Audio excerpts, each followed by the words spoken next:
There's a lot more to data science than just solving LeetCode problems, right?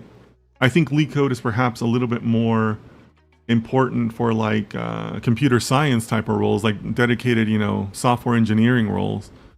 But for data science, there's a lot more to it, right? So keep that in mind. And also, you know, as I've spoken before on this topic, and I'm going to do some content on this maybe today or maybe sometime this weekend. When you're focusing on these standardized platforms and these standardized exercises, you're just becoming one of the crowd, right?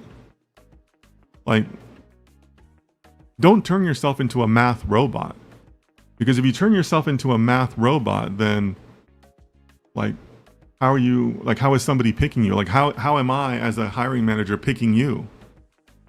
Like, you're just one of many, right?